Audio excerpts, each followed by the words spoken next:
2 शर्टाचे पिस आणि 2 फुल पॅन्टचे पिस न्यावं लागल बापा. कोटी न्यावं लागल. अजी माझ्या आकड सासूच्या चुलत बहिणीच्या नातवाचा वारसा आहे. जाणं पुरा घरदार शिकून टाक ना.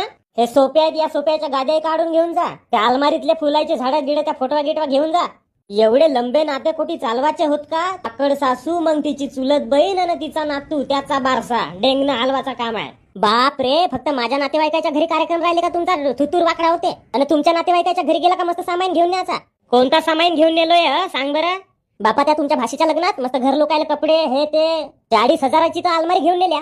अरे मी 40,000ची अलमारी घेऊन नेऊ नाही तर 1 लाखाची घेऊन नेऊ.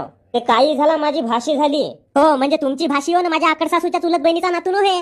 अरे पण काम न धाम बिना गोष्टीच्या कामाला सकाराम. ते लंबे नाते कोटी पोसाचे होत का आकड सासूच्या? कोणाचा का मला आता आठवण नाही. चुलत बहिणीच्या नातवाचा वारसा माझ्या बाप रे गा. वाह दीदी वाह दीदी नहीं नहीं दीदी वाह दीदी मतलब what is this? दीदी